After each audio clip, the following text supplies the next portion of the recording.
નમસ્કાર વિદ્યાર્થી મિત્રો, નીલકંઠ પરિવાર વતી હું ઉમેશ વાળા આજના વિડિયો લેક્ચરમાં આપનું હાર્દિક સ્વાગત કરું છું.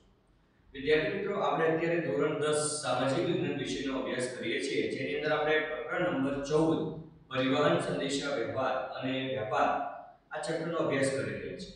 આગળના વિડિયો લેક્ચરની અંદર આપણે વિદ્યાર્થી મિત્રો ખાસ પરિવહનની વાત કરતા હતા, જેની અંદર ભારતીય સડક માર્ગોનું વર્ગીકરણનો અભ્યાસ આપણે કર્યો હતો કે 5 પ્રકારમાં એને વહેંચી શકાય, જેમ કે રાષ્ટ્રીય ધોરીમાર્ગો, રાજ્યના રાજમાર્ગો, જિલ્લા માર્ગો, ગ્રામ સડક માર્ગો, સરહદી માર્ગો અને આ ઉપરાંત એક્સપ્રેસ હાઈવે દ્રુત ગતિ માર્ગ, જ્યાં વાહનો અટક્યા વિના એક જગ્યાએથી બીજી જગ્યાએ પરિવહન કરી શકે છે.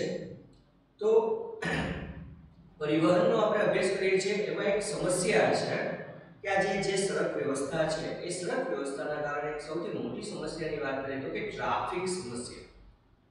મોટા મોટા શહેરોની અંદર આજે આપણે જોઈએ તો ટ્રાફિક સમસ્યા ખૂબ જ વિસ્તૃત પ્રમાણમાં ફેલાયેલી જોઈ શકાય છે. તો આજના વિડિયો લેક્ચરની અંદર આપણે ટ્રાફિક સમસ્યા અંગે ચર્ચા કરવાની છે. ચાલો જોઈએ વિદ્યાર્થી મિત્રો,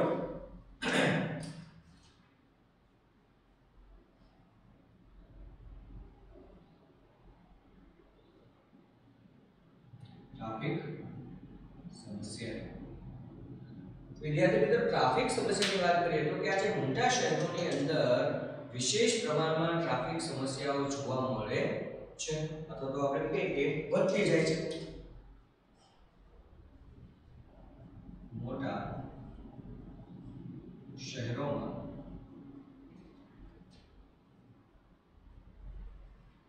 ટ્રાફિક સમસ્યા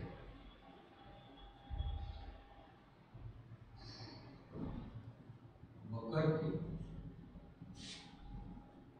જોવા મળે છે. વિદ્યાર્થી મિત્રો, આપણે જોઈએ તો કે આજે વાહનોની સંખ્યા દિવસે દિવસે વધી રહી છે. શું થઈ રહ્યું છે? વાહનોની સંખ્યા વધી રહી છે, જેના કારણે ટ્રાફિક સમસ્યા સર્જાય છે. આજે વાહનોની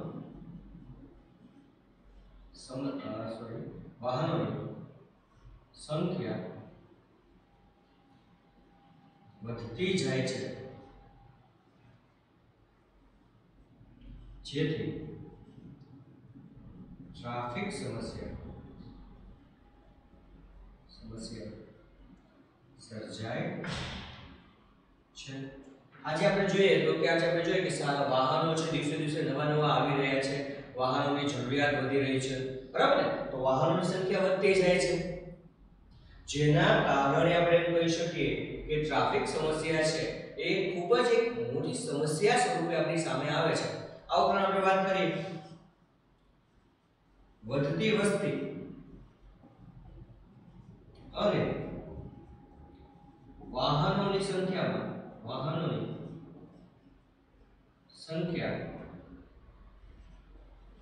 વધતા સામે શહેરોના રસ્તા પહોળા થતા નથી. જો વસ્તી વધી રહી છે, વસ્તી વધે છે, વાહનોની સંખ્યા પણ વધી રહી છે, પણ સામે આપણે વાત કરીએ કે જે પ્રમાણમાં વસ્તી વધી રહી છે, વાહનોની સંખ્યા વધી રહી છે, એ પ્રમાણમાં સામે રસ્તાઓ પહોળા થઈ શકતા નથી, કે રસ્તાઓ પહોળા થતા નથી. ખાસ વાત કરીએ શહેરોમાં, આપણે જોઈએ શહેરોમાં રસ્તા પર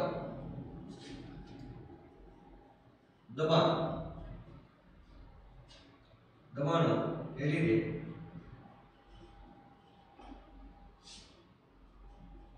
પીક અવર્સમાં ટ્રાફિક સમસ્યા સર્જાય છે.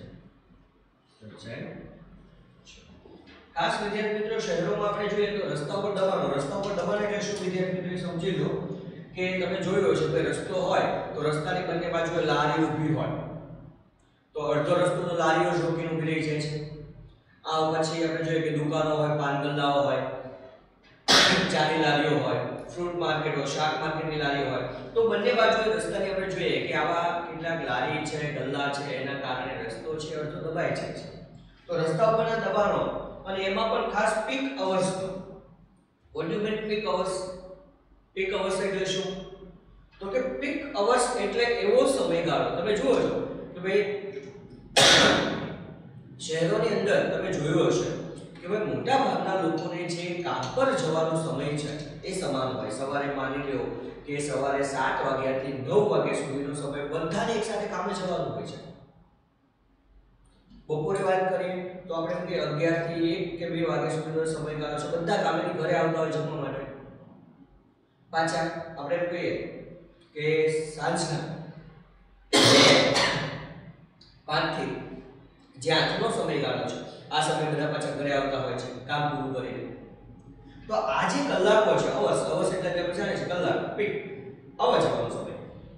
તો જે એ આવવા જવાનો સમયગાળો છે, જ્યારે કામ ઉપર જાય છે અને કામ ઉપરથી આવે છે, આ જે ચોક્કસ સમયગાળો છે, સવારે 8 થી 7 થી 9, બપોરે 11 થી 2 અને સાંજના 5 થી 8, આ જે સમયગાળો છે ત્યારે મોટા ભાગના લોકો એક સાથે કામે જતા હોય છે, એક સાથે કામે આવતા હોય છે. તો આ સમયે લોકોની અવર જવર પણ વધારે હોય છે. તો એ જે સમયગાળો છે એને પીક અવર્સ કહેવાય છે. શું કહેવાય છે? Peak hours. સમજ્યા છે? તો ખાસ શહેરોમાં આપણે જોયું તો કે રસ્તા ઉપરના દબાણોના લીધે તથા પીક અવર્સમાં, ખાસ પીક અવર્સના સમયમાં આપણે વાત કરીએ તો કે ટ્રાફિક સમસ્યા છે એ મોટા પ્રમાણમાં સર્જાતી જોવા મળે છે. એમાં આપણે વાત કરીએ મિત્રો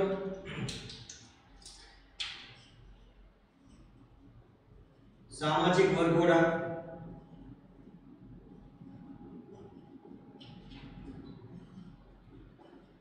શોભાયાત્રા કે સરઘસોને લીધે ટ્રાફિક સમસ્યા ઊભી થાય છે. ખાસ આપણે વાત કરીએ કે ઘણા બધા આપણા સામાજિક પ્રસંગો એવા છે કે ખાસ એમાં પણ એ જો પીક અવર્સમાં નીકળે, આપણે વાત કરીએ ખાસ એમાં પણ જો પીક અવર્સમાં જે પ્રસંગો પર જે આપણે સામાજિક એમ કહીએ કે વરઘોડા છે, શોભાયાત્રા છે કે સરઘસો જ્યારે આપણે કાઢીએ છીએ ત્યારે પણ ટ્રાફિકની સમસ્યા, સામાજિક વરઘોડા એટલે તમને ખબર છે ને, આજ મેરે યાર કી શાદી હે, યાર કી શાદીમાં કેટલા બિચારા વાટે ઊભા હોય કે આ જાય તો પછી આપણે આગળ નીકળીએ, બરાબર ને? તો વરઘોડા છે, વરઘોડા એટલે ખબર ને, જેને ઘોડો જ કીધું. શોભાયાત્રા આપણે જોયો છે કે ભગવદ ગીતાની શોભાયાત્રા છે, બરાબર છે? એવી ઘણી બધી શોભાયાત્રાઓ આપણે જોઈએ છે. ભાઈ ધાર્મિક પ્રસંગો બાદ આવી શોભાયાત્રાઓ નીકળતી હોય છે, એમાં ઘણા બધા માણસો એની સાથે જોડાયેલા હોય છે. સરઘસ, અહીંયા સરઘસ શબ્દ છે, સરઘસ એટલે રેલીઓ. સર્કસ એટલે ઓલું જો કરવાનું, પણ અહીંયા આપણે શું છે? સરઘસ એટલે રેલી. તો આપણે જાણીએ છીએ કોઈ ચૂંટણી પ્રચાર હોય, કોઈ વિરોધ માટે રેલીઓ કાઢતા હોય, કોઈ અન્ય બાબતોમાં રેલી કાઢતા હોય, તો વગેરે વગેરે બાબતોની વાત કરીએ. ખાસ આવા જે સામાજિક વરઘોડા, શોભાયાત્રા કે સરઘસો જો પીક અવર્સમાં નીકળે તો ટ્રાફિક સમસ્યા ઊભી થતી જોવા મળે છે. આગળ વાત કરીએ વિદ્યાર્થી મિત્રો, દિલ્હી જેવા શહેરોમાં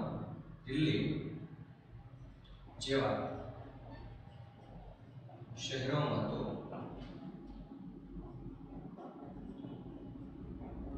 કલાકો સુધી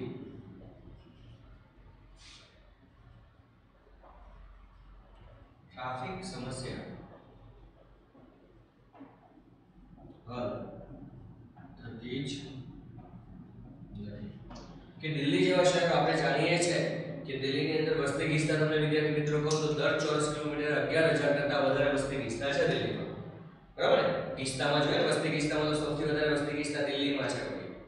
તો આ જે દિલ્હી જેવા શહેરો છે, જો એમાં કલાકો ને કલાકો ટ્રાફિક સમસ્યા, જો એકવાર ટ્રાફિક સમસ્યા થઈ ગઈ તો કલાકો સુધી ટ્રાફિક સમસ્યાને હલ કરી શકાતી નથી, એમાંથી બહાર નીકળી શકાતું નથી. જેના કારણે આપણે વાત કરીએ, જેના લીધે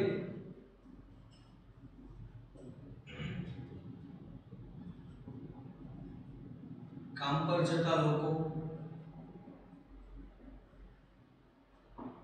ખાસ જેના કારણે શું થાય તો કે કામ ઉપર જતા લોકો છે તે વિદ્યાર્થીઓ,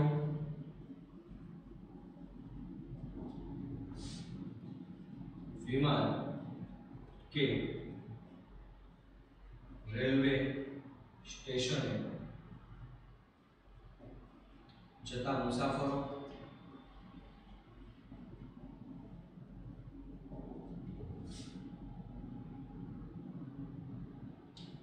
તથા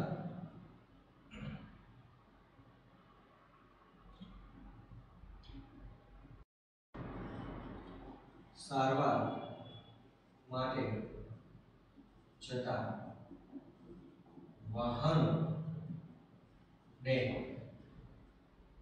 તથા દર્દી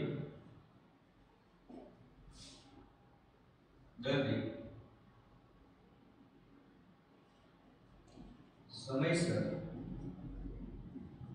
પહોંચી શકતા નથી, તેથી મુશ્કેલીમાં મુકાઈ જાય છે। ખાસ વિદ્યાર્થી મિત્રો વાત કરીએ કે ટ્રાફિક સમસ્યાના કારણે જે લોકો કામ ઉપર જાય છે તે લોકો સમયસર કામ ઉપર પહોંચી શકતા નથી। વિદ્યાર્થીઓ સમજી લો કે પરીક્ષાઓનો સમય હોય તો સમયસર શાળાએ નથી પહોંચી શકતા કે નથી પરીક્ષા કાળ સુધી પહોંચી શકતા, જેના કારણે તેમને ઘણી બધી તકલીફો ઊભી થતી હોય છે। વિમાન કે રેલવે સ્ટેશને આપણે જઈએ જાણીએ છીએ કે મુસાફરો આપણે જાણીએ વિમાન અને રેલવેનો સમય કેવો હોય છે, ફિક્સ હોય છે। એ સમયસર પહોંચીએ તો જ આપણને મળે, નહીતર પછી ગઈ તો ગઈ, બરાબર ને? તો વિમાન કે રેલવે સ્ટેશને જતા મુસાફરો છે એના માટે અવરોધ ઊભો થાય છે અથવા અડચણ ઊભી થાય છે। જે લોકોને તાત્કાલિક સારવારની જરૂર છે એ સારવાર માટે જે વાહનો ઉપયોગમાં લેવાય છે, ટ્રાફિક સમસ્યાના કારણે વાહનોને પણ અવરોધ ઊભો થાય છે, જેના કારણે દર્દીઓ છે એ સમયસર હોસ્પિટલ પહોંચી શકતા નથી અને એના કારણે ઘણી બધી મુશ્કેલીઓ છે એમાં મુકાઈ જતા હોય છે, અથવા તો ઘણી બધી મુશ્કેલીઓ છે અથવા તો ઘણી બધી અકસ્માતો છે એ પણ નીવડતા હોય છે। તો વિદ્યાર્થી મિત્રો ટ્રાફિક સમસ્યાની વાત કરીએ તો ટ્રાફિક સમસ્યા ખૂબ જ એમ કહી શકાય કે એક ખરેખર દેશની અંદર એમ એક નડતર પણ એવી સમસ્યા છે કે જેનો ઉકેલ લાવવો ખૂબ જ જરૂરી છે અને એનો ઉકેલ લાવવા માટે સરકાર પગલાં તો લે જ છે, પણ સાથે સાથે સૌથી મહત્વની બાબતો છે નાગરિકોની છે, દેશના દરેક નાગરિકની ફરજ છે। તો આપણે વાત કરીએ કે ટ્રાફિક સમસ્યાને ઉકેલવા માટે ના કેટલાક સૂચનો જોઈએ।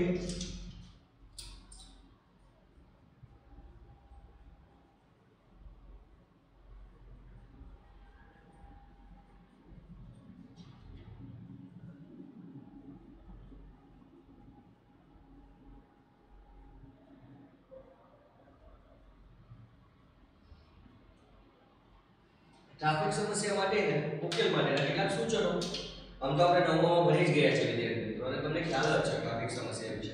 તો આપણે સૌથી પહેલી વાત કરીએ તમારી, જો તમે વિદ્યાર્થીઓ છો અને વાહન ચલાવવા માટે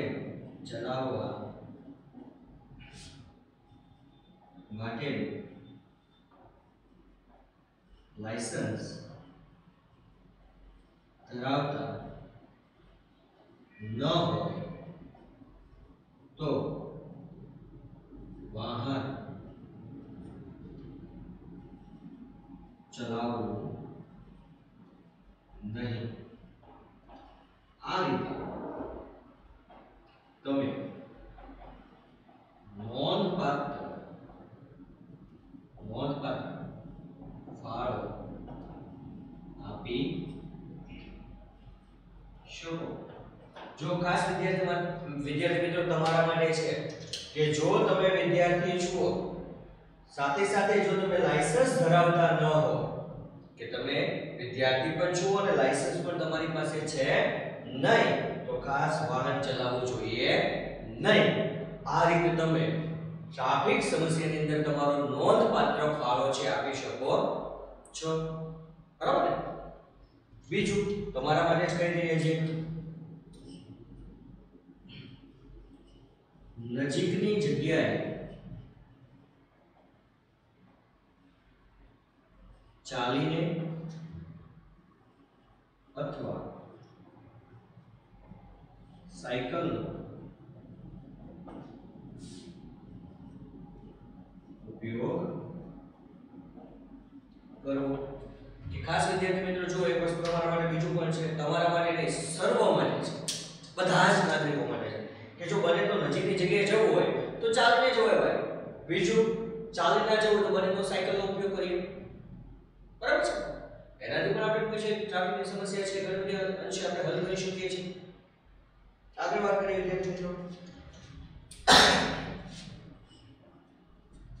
ખાસ ટ્રાફિકના જે નિયમો છે એનું પાલન કરવું જોઈએ.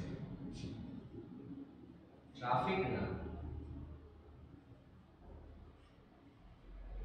નિયમો પાલન કરવું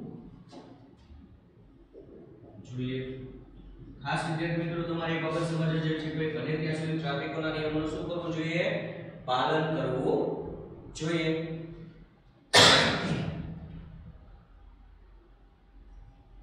વાહનો ની ગતિ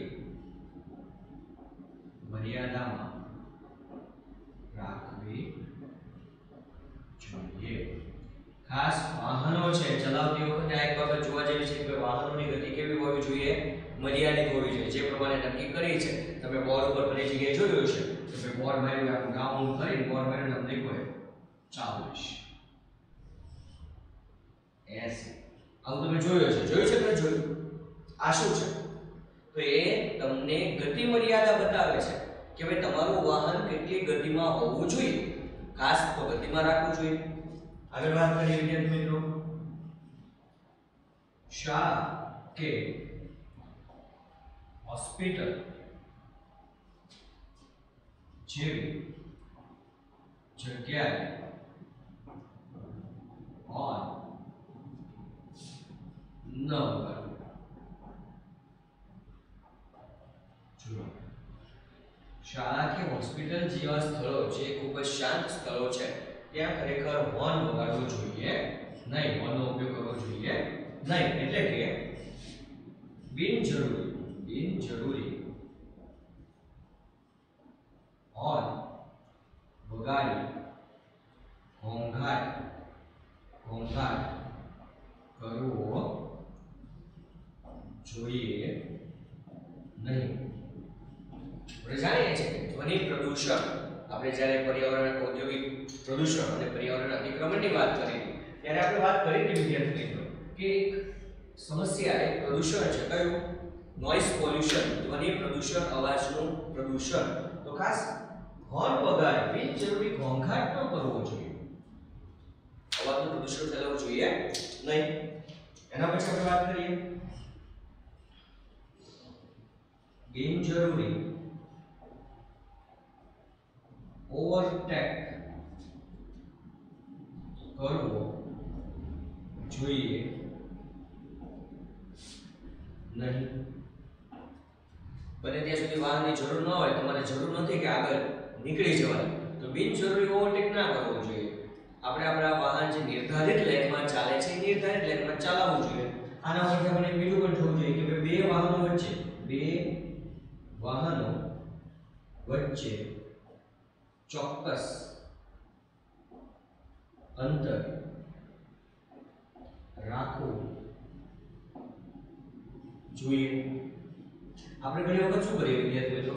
સ્પીડમાં ગાડી જતી હોય, પપ્પા ચલાવતા હોય, કાકા ચલાવતા હોય તો આમ વાહન અડો રાખે તો બની શકે કે આગળ વાળાને ખામુકી બ્રેક મારી તો બને ત્યાં સુધી વાહનો વચ્ચે બે વાહનો વચ્ચે એક ચોક્કસ અંતર રાખવું જોઈએ. ચોક્કસ અંતર રાખીને વાહન ચલાવવા જોઈએ જેથી અકસ્માત થઈ શકે નહીં. આગળ વાત કરીએ વિદ્યાર્થી મિત્રો શેનો? તો કે ટુ વ્હીલર એટલે કે સ્કૂટર કે મોટરસાઇકલ જેવા વાહનો ચલાવતા હોય, મોટરસાઇકલ કે સ્કૂટર જેવા દ્વિચક્ર વાહન ડાબી બાજુ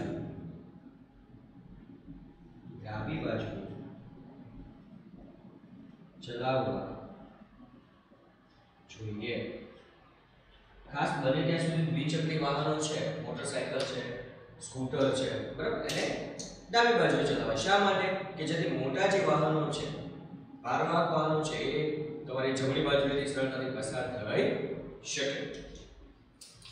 બીજું સ્કૂટર અને આપણે મોટરસાયકલની વાત કરી તો ખાસ દ્વિચક્રી વાહન ચલાવતી વખતે શેનો ઉપયોગ કરવો જોઈએ? હેલ્મેટનો ઉપયોગ કરવો જોઈએ। ખાસ દ્વિચક્રી વાહનો ચલાવતી વખતે, દ્વિચક્રી એટલે ખબર પડે ને ભાઈ, મોટરસાયકલ સ્કૂટર છે, બે વ્હીલ વાળા, તો ખાસ આવા વાહનો ચલાવતી વખતે શેનો ઉપયોગ કરવો જોઈએ? હેલ્મેટનો ઉપયોગ કરવો જોઈએ। વાહન ચલાવતી વખતે જે તરફ વળવાનું હોય ત્યારે ઇન્ડિકેટર નો ઉપયોગ કરો। ખાસ વાહન ચલાવતી વખતે તમે એક સાઈડમાંથી બીજી સાઈડમાં જતા હો ત્યારે આપણે ઘણી વખત સાઈડ લેવી પડતી હોય છે, તો ખાસ ત્યારે ઇન્ડિકેટર લાઇટ જે છે એનો ઉપયોગ કરવો જોઈએ। અત્યારે એક સૌથી મહત્વની બાબત જો આ હોય તો આ છે, શું? તો કે વાહન ચલાવતી વખતે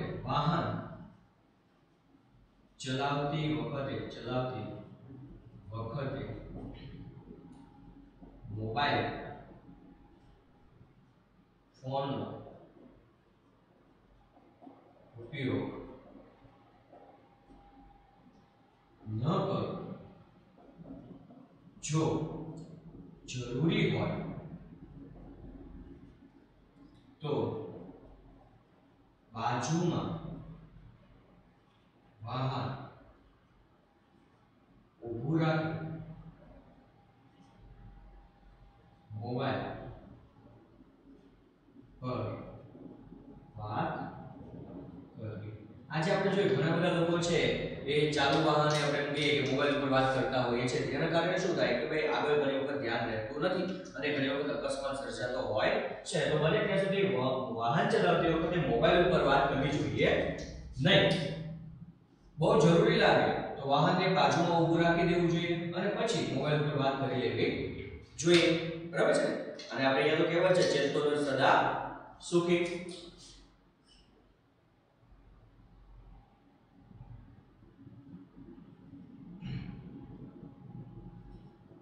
કાર જેવા વાહન ચલાવતી વખતે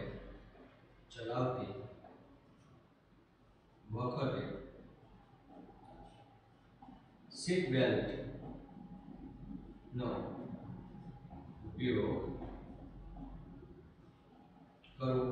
હવે કાર જેવા વાહનો ચલાવતી વખતે શું કરવું જોઈએ? સીટ બેલ્ટ આપણે જાણીએ છીએ કે જે પટ્ટો છે બાંધવો જોઈએ, જેથી જ્યારે કદાચ અકસ્માત થાય તો સામે અથડાઈએ નહીં। આગળ વાહનનો ઉપયોગ કરતા પહેલા તેની ચકાસણી કરી લેવી, જેમ કે ઈંધણ, ટાયરમાં હવા, યાંત્રિક ખામી છે કે નહીં વગેરે। વાહનનો ઉપયોગ કરતા પહેલા સમજી લો કે આપણે કદાચ બહાર ક્યાંક જવાનું છે તો ખાસ વાહનનો આપણે જ્યારે ઉપયોગ કરતા હોય ત્યારે એમાં કેટલીક ચકાસણી કરવી ખૂબ જ જરૂરી છે, જેમ કે ઈંધણ એટલે એની અંદર પેટ્રોલ, ડીઝલ છે કે નહીં. એમાં હમણાં તો સીએનજી એ ના હોય તો જોઈ લેવું જોઈએ. ખાસ ટાયરમાં હવા છે કે નહીં, ત્યારબાદ યાંત્રિક ખામી છે કે નહીં, યાંત્રિક એટલે કોઈ વાહનમાં કોઈ સાધનમાં તકલીફ છે કે નહીં, એન્જિનમાં પ્રોબ્લેમ છે કે નહીં, બધું બરાબર છે કે નહીં, આ ચેક કરી લેવું જરૂરી છે. બરાબર છે ને? આગળ સાથે એક સ્પેર વ્હીલ પણ રાખવું જોઈએ. બને તો સાથે એક સ્પેર વ્હીલ, આપણે જાણીએ કે ફોર વ્હીલર જેવા વાહનો હોય, મોટા વાહનો હોય તો સાથે એક સ્પેર વ્હીલની જરૂર હોય જ, કે કદાચ ટાયરની અંદરથી હવા ઓછી થઈ ગઈ, પંચર પડી ગયું, તો આપણે સ્પેર વ્હીલનો ઉપયોગ કરીને એ જે કાંઈ પ્રોબ્લેમ હોય એને આપણે સોલ્વ કરી શકીએ છીએ. આગળ વાત કરીએ વિદ્યાર્થી મિત્રો, એના પછીનું સૂચન જોઈએ તો કે આપણે ફોર વ્હીલરમાં જોઈએ બંને બાજુ કાચ હોય અને વચ્ચે કાચ હોય કે નહીં, તો એનો ચોક્કસ પ્રમાણમાં ઉપયોગ કરવો જોઈએ. કારની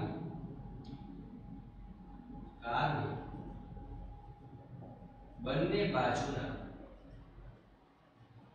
તથા વચ્ચે રહેલા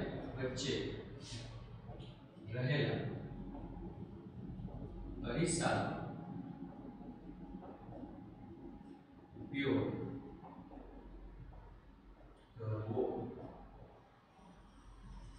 ખાસ વિદ્યાર્થી મિત્રો, આપણે જાણીએ છીએ કોઈ કારની જે કાર છે અથવા તો જે વાહન છે મોટું, એની બંને બાજુએ અરીસા હોય છે. એનો ઉપયોગ શા માટે હોય તો કે આપણે પાછળ આવતા વાહનો છે એને આપણે જોઈ શકીએ કે આપણે કઈ બાજુએ છે. વચ્ચે આવતો અરીસો શા માટે હોય એ આપણને ખબર પડે કે આપણી એક્ઝેક્ટ પાછળ બરાબર આપણી પાછળ કયું વાહન છે એને પણ આપણે ચકાસી શકીએ. તો ખાસ એનો ઉપયોગ કરવો જોઈએ જેથી કરીને કોઈ અકસ્માત છે થઈ શકે નહીં. આગળના મુદ્દા ઉપર આપણે આ વધીએ. બરાબર ને? તો કે વાહન છે એ વાહન ચલાવતી વખતે આપણે ઘણી બધી બાબતોમાં આપણે એમ કહીએ કે જે બીજા વાહનો હોય છે એને પાર્કિંગ કરવામાં આપણે ઘણી વખત અડચણરૂપ બને ને, એવી રીતે આપણે વાહનો પાર્કિંગ કરીએ. એટલે વાહનોને ચોક્કસ જગ્યાએ વાહનોને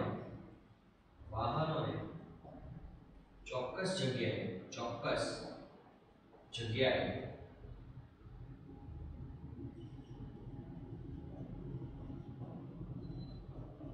પાર્કિંગ કરવા જોઈએ. હવે વાહનોને ચોક્કસ જગ્યાએ પાર્કિંગ કરવા જોઈએ જેથી ટ્રાફિક સમસ્યા છે એમાં પણ આપણે નકર ઘણી વખત તમે જોયું છે કે મન ફાવે ત્યાં વાહન ઊભું રાખી દઈએ જેથી બીજું મોટું વાહન છે પસાર થઈ શકે નહીં, જેના કારણે બને કે ભાઈ ટ્રાફિક સમસ્યા ઊભી થાય. આગળ વાત કરીએ વિદ્યાર્થી મિત્રો, માલવાહક વાહનોમાં ઉતારવું, બેસાડવા નહીં. જે માલવાહક વાહનો છે, માલવાહક વાહનો એટલે જેમાં માલની હેરફેર થાય છે એવા માલવાહક વાહનોમાં ઉતારવું અને બેસાડવા નહીં. સમજે છે કે શા માટે? હવે પેસેન્જર એ માલવાહન માટેનો છે, ઉતારવું એટલે પેસેન્જર મુસાફર. તો ખાસ માલવાહન માટેનું સાધન છે એમાં પેસેન્જર ન બેસાડે, કારણ કે પહેલેથી જ એમાં માલ ભરેલો હોવાથી એની જે ક્ષમતા છે એના કરતાં પણ વધારે એની અંદર ભરેલું હોય છે, એમાં ઉતારવું બેસે એટલે એની ક્ષમતા છે એની કરતાં વધી જાય. આપણે કહીએ ને આપણી ભાષામાં ઓવરલોડ થઈ જાય, એની ક્ષમતા છે એના કરતાં વધારે ભરાઈ જાય તો શું થાય? ઢોળાઈ જાય. તો એવું જ થાય. ઘણી વખત આના કારણે એક્સિડન્ટ પણ થઈ શકે. એટલે ઉતારવું અને બને ત્યાં સુધી બેસાડવું જોઈએ. ગતિવાળા વાહનો નિર્ધારિત લેનમાં જ ચલાવવા જોઈએ. જે વાહનો ગતિવાળા છે મતલબ જે સ્પીડમાં ફાસ્ટ ઝડપથી ચાલે છે એવા વાહનોને એની લાઈનમાં જ ચલાવવા જોઈએ જેથી બીજા વાહનોની વચ્ચે અડચણરૂપ બને નહીં. આગળ વાત કરીએ વિદ્યાર્થી મિત્રો, એક તરફી રસ્તો હોય ત્યાં વિરુદ્ધ દિશામાં વાહન ચલાવવું જોઈએ નહીં. એક તરફી એટલે વિદ્યાર્થી મિત્રો વન વે. તમે રસ્તા જોયા છે, ભાઈ ઘણા રસ્તા એટલે સિંગલ હોય, ઘણા ડબલ હોય. આ ડબલ હોય, ઘણા વાહન અહીંથી આમ જતા હોય, અડધા વાહન અહીંથી આ સાઈડ આવતા હોય. પણ સમજી લો વિદ્યાર્થી મિત્રો કે આ એક જ રસ્તો છે, એક જ તરફ જવાનો, આવવાનો છે નહીં. એને વન વે કહેવાય. શું કહેવાય? One way. તો આવા જ્યારે વન વે હોય ત્યારે માત્ર જવા માટે હોય છે. તો ત્યારે આપણે વિરુદ્ધ દિશામાં જો આવીએ તો શું થશે? જે લોકો સામેથી આવે છે એના માટે અડચણ ઊભી થાય. તો બને ત્યાં સુધી એક તરફી રસ્તો હોય એટલે વિરુદ્ધ દિશાએ વાહન ચલાવવું જોઈએ ને, એટલે સામેની દિશામાંથી આવવું જોઈએ ને. બરાબર ને? તો કાયદાકીય રીતે ગુનો પણ ગણાય છે.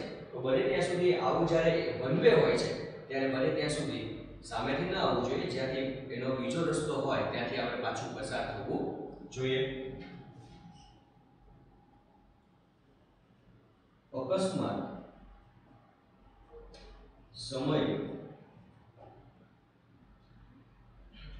સમયે વાહન અડચણરૂપ બને તેમ પાર ન કરવા જોઈએ. કારણ કે બચાવ માટે આવે વાહનોને તે નડતરરૂપ બને છે.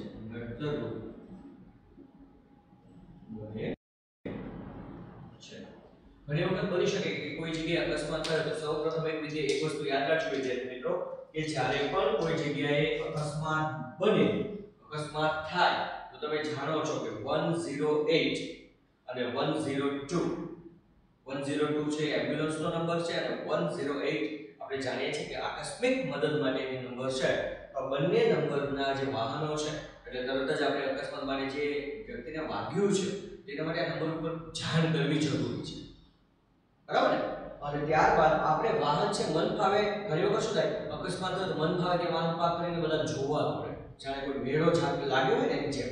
તો એ મેળો નથી લાગ્યો, ત્યાં અકસ્માત નિવડ્યો છે તો સારવારની જરૂર છે. તો બને ત્યાં સુધી તમારા વાહનો છે એક સાઈડમાં પાર્ક કરવા જોઈએ અને મદદે જવું જોઈએ. જેથી કરીને જે બીજા વાહનો જે બચાવ માટે આવે છે 108 અથવા 102 એમ્બ્યુલન્સ છે તે બચાવ માટે આવે તો એ સરળતાથી ત્યાં પહોંચી શકે તે રીતે આપણે વાહનો પાર્ક કરવા જોઈએ. અહીંથી આપણને બીજો કોઈ મુદ્દો મળ્યો કયો? તો કે 108 એમ્બ્યુલન્સ કે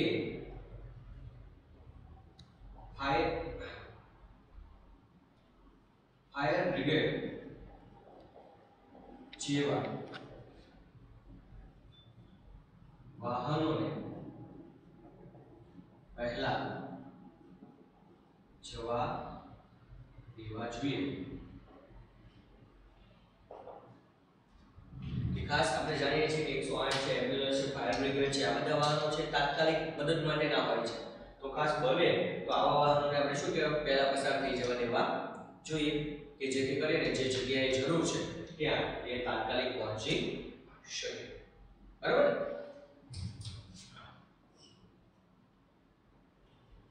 આ ઉપરાંત દરેક નાગરિકે પોતાની સૂઝબૂઝનો ઉપયોગ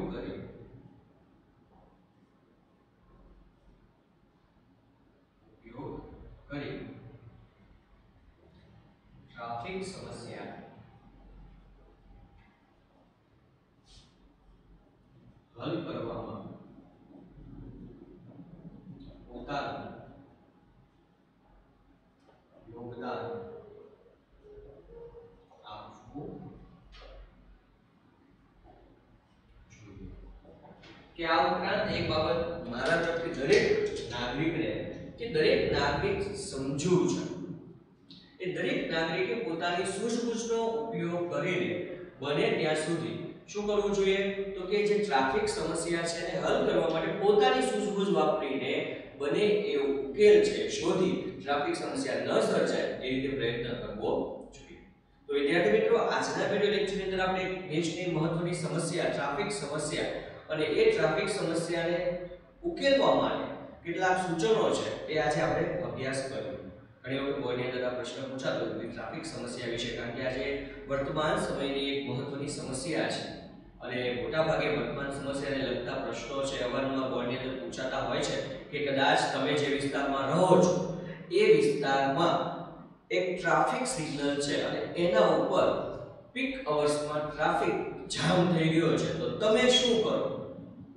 આવા પ્રશ્નો પૂછાતા હોય છે સૂઝબૂઝના પ્રશ્નો હોય છે અને તમારી સૂઝબૂઝથી તમે એને ઉકેલી શકો. આપણે અહીંયા કેટલાક ટ્રાફિક સમસ્યાને ઉકેલવા માટેના સૂચનો જોયા. તો ખાસ આવા જે પ્રશ્નો છે અત્યારે આપણે જો નવી એનસીઈઆરટી પરીક્ષા મુજબ આપણે આવી રીતે અલગ ટ્વિસ્ટ કરીને પ્રશ્નો પૂછે છે તો એનો આપણે જાણી સમજીને પછી જવાબ આપવાનો છે.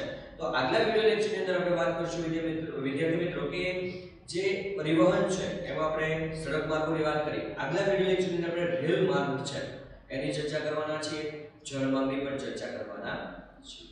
બરાબર છે. તો ખાસ વિડિયો લેક્ચર જોયા બાદ પાઠ્યપુસ્તકનો અચૂક અભ્યાસ કરો. ધન્યવાદ.